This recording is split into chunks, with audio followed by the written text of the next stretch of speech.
आप सभी की इच्छाओं को नमन। आज सांझ हो रही है, देखिए सूर्यास्त हो रहा है। हम अभी पहुंचे हैं अपने आश्रम पे। आज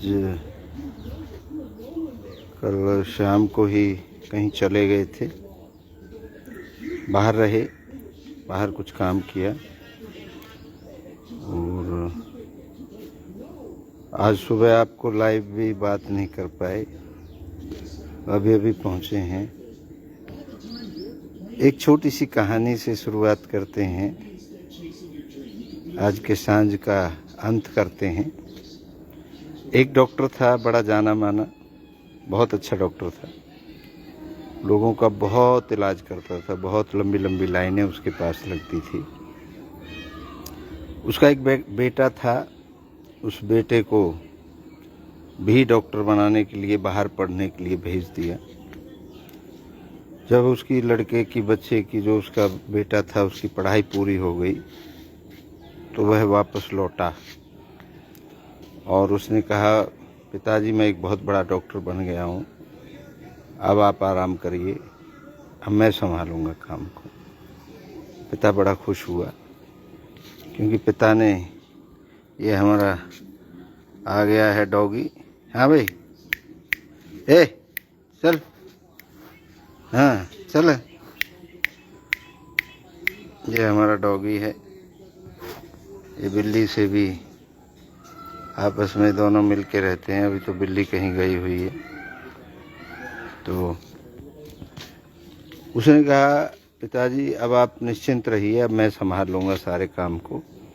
तो उसके पिताजी ने कभी छुट्टी भी नहीं करी थी, दिन रात काम करता था। उसने कहा, मैं अब 3 महीने तक घूम के आता हूँ। बोले ठीक है पिताजी, आप घूम के आ जाइए।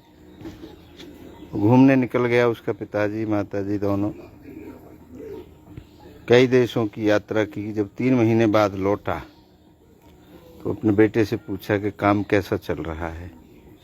उस बेटे ने कहा, पिताजी बहुत बढ़िया चल रहा है और मैंने वो कर दिखाया जो आप नहीं कर पाए। बोले क्या कर दिया?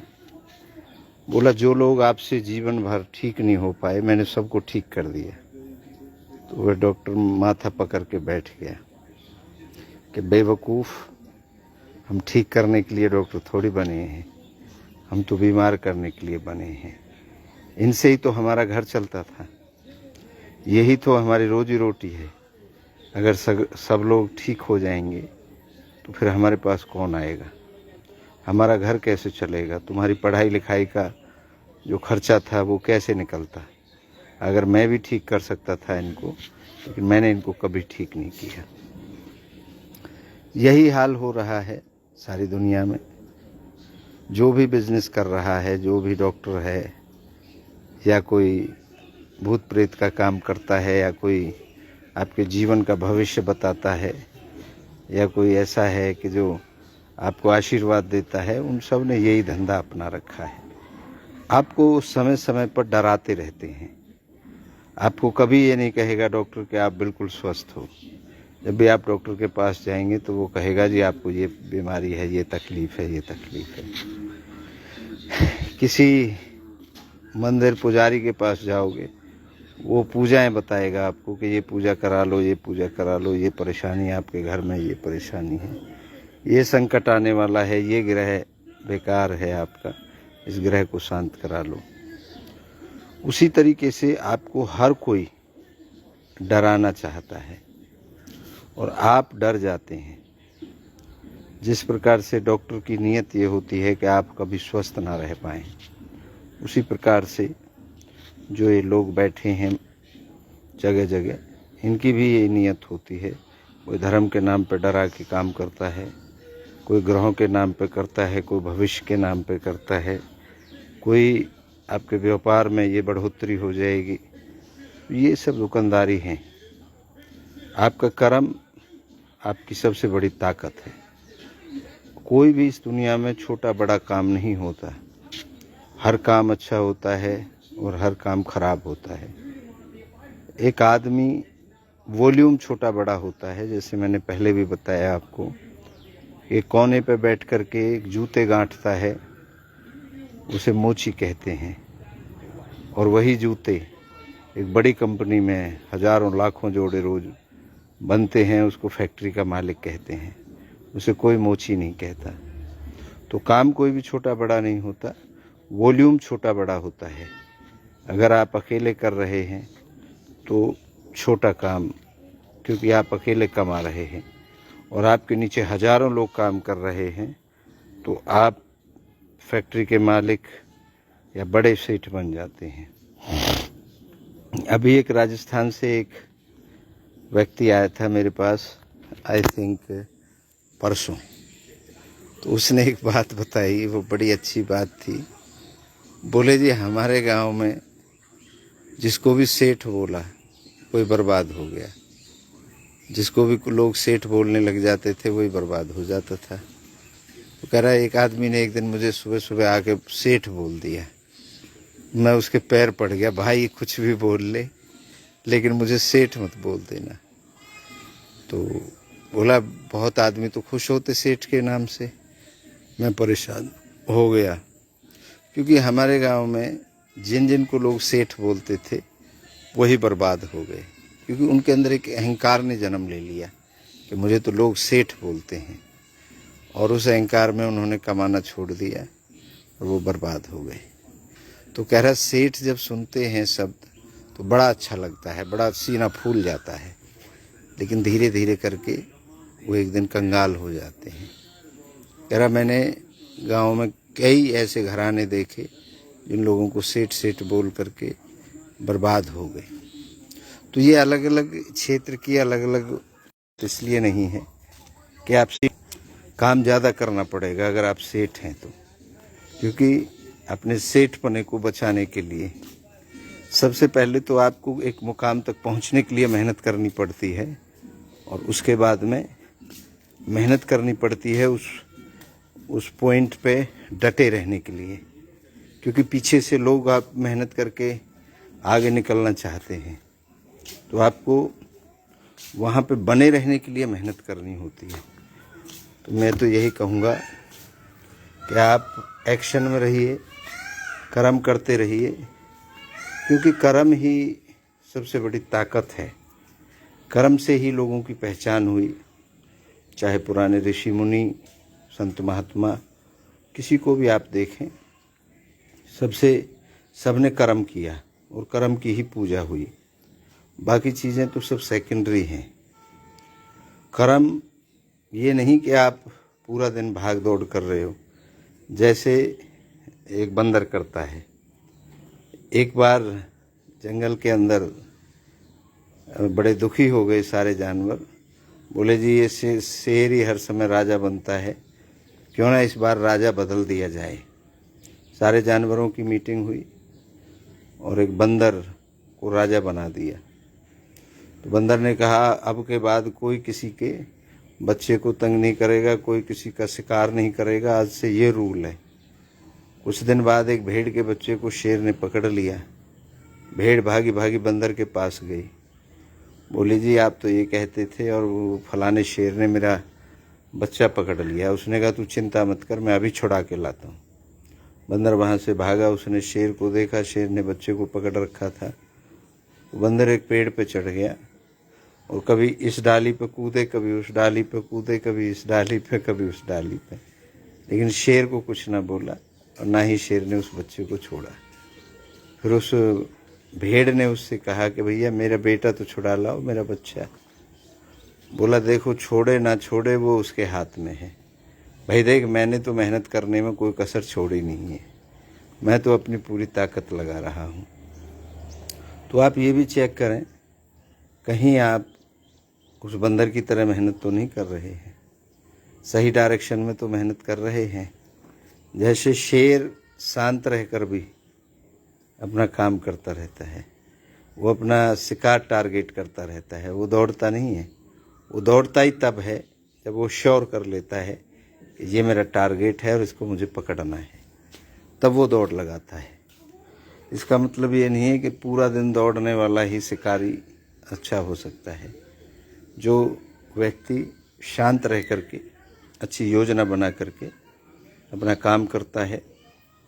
ज़रूरी नहीं है कि जो आदमी सुबह से शाम सड़क पर दौड़ रहा है वही काम है, जो आदमी खेत में जाके काम कर रहा है वही काम है।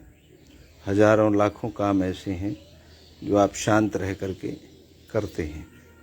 हजारों लाखों बीमारियां ऐसी हैं जो आराम में रह करके ठीक होती हैं।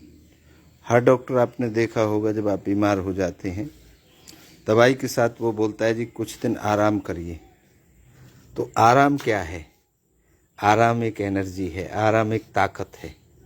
जिस प्रकार से आप बैटरी चार्ज करते हैं, उसी प्रकार से जब रात को आप सोते हैं जो आपकी एनर्जी ख़त्म हो जाती है वो चार्ज होती है, और फिर आप एक नई सुबह की एक नई एनर्जी के साथ उठते हैं और अपने काम पे चल देते हैं। तो ध्यान सबसे बड़ा काम है। ध्यान से ध्यान करिए, ध्यान से आपको सब कुछ याद आना शुरू हो जाएगा। आपकी जो मेमोरी है वो डेवलप होनी शुरू हो जाएगी, और आपके जो कार्य करने की क्षमता है वो सटीकता की तरफ जाएगी। तो ध्यान करते रहिए और ध्यान से अपने काम करिए। जीवन में रुकिए मत, चलते रहिए। स्वामी विवेकानंद जी ने बहुत अच्छी बात कही थी, उठो जागो और तब तक मत रुको जब तक आपकी इच्छा पूरी ना हो जाए। मैं तो आप सबसे यही कहूँगा कि आप अपना लक्ष्य निर्धारित करिए, अपनी इच्छा को जागृत करिए, और जो इच्छा आपको पूर्ण करनी है उस पर लग जाइए। मुहूर्त मत देखिए, कोई मुहूर्त बताएगा तब शुरू करेंगे। जहाँ हो वहीं से खड़े होकर के शुरू कर दीजिए। अगर आप लेटे हैं तो बैठ जाइए, बैठे हैं तो खड़े हो जाइए, खड़े हैं तो चल दीजिए, और चल रहे हैं तो दौड़ लगाइए। आपका जो लक्ष्य है, आपकी जो इच्छा है वो बिल्कुल पूर्ण होने के लिए तैयार बैठी है, अगर आप एक्शन करेंगे। और अगर आप भाग्य भरोसे बैठे रहेंगे, ये सोचेंगे कि कोई ऐसी शक्ति इस दुनिया में आएगी, आपके ऊपर कृपा करेगी, आपके ऊपर आशीर्वाद देगी और अपने आप सब ठीक हो जाएगा, तो वो आपका मेरे हिसाब से सोचना और विचार करना गलत है। क्योंकि बगैर एक्शन के कोई भी आगे नहीं बढ़ा। कुछ भी एग्जाम्पल आप लेके देख सकते हैं, कुछ भी जो आपके मन में आए। और अगर कोई बगैर एक्शन के, एक्शन चाहे मैंने जैसे पहले भी बताया है कि बैठे बैठे करते रहिए। बहुत लोग काम ऐसे हैं जो दिमाग से करे जाते हैं, बहुत काम ऐसे हैं जो फिजिकली करे जाते हैं, बहुत काम ऐसे हैं जो लेटे लेटे करे जाते हैं। तो हर काम ये नहीं कि दौड़ करके किया जाए। तो जहाँ भी हो, जिस भी स्थिति में हो, वहाँ से अपना कार्य शुरू करिए। डेफिनेटली आपकी हर इच्छा पूर्ण होगी। जो इच्छा आप अपने मन में, अपने अंदर से निकलती है, उठती है, पब्लिक को देख करके अगर आपकी इच्छाएं बदलती रहेंगी बार बार, तो फिर कठिन काम है इच्छाओं का पूर्ण होना। क्योंकि जो बाहर से इच्छाएं आती हैं वो, उनमें कोई बहुत बड़ी शक्ति नहीं होती। आपके अंदर से जो इच्छा उठती है वो सबसे शक्तिशाली होती है। तो आर्ट ऑफ इच्छा पूर्ति की किताब बहुत जल्द पब्लिश होगी हमारी, उसकी भी आप सहायता ले सकते हैं। हमारे कार्यक्रम भी शुरू होंगे जिसमें हम इच्छा पूर्ण करने की कलाएं बताएंगे, उनको भी आप देख सकते हैं, उनसे भी आप आजमाइश कर सकते हैं। मानना न मानना ये आपका काम है, हमारा काम है बताना जो हमें आता है। ये भी नहीं कि हम सबसे बड़े ज्ञानी हैं भाई। हम जो सीखते हैं, जो अपने अनुभव से, अपने बड़ों से, जो हमसे पहले इस धरती पर रहे, वो अनुभव बता के चले गए, उन सब से, उनके एक्सपीरियंस से, कुछ अपने अनुभव से जो हमने सीखा है वो यही सीखा है कि हर व्यक्ति ने काम किया, चाहे वो भगवान के रूप में जिन्हें आप पूजते हैं, रामचंद्र जी ने भी काम किया, कृष्ण जी को पूजते हैं आप, कृष्ण जी ने भी काम किया। ऐसा कौन दही देवता है, भगवान है जिसने काम नहीं किया हो, जिसको अपने आप सब कुछ मिल गया हो। हर व्यक्ति को, हर देवी देवता को, हर परमात्मा को काम करना पड़ता है। तो आप काम करिए और आगे बढ़िए। इन्हीं शब्दों के साथ आज आपसे विदा लेता हूँ। हो सके तो कल फिर मिलेंगे। आप सभी की इच्छाओं को एक बार पुनः नमन करता हूँ। आप सबकी जय हो।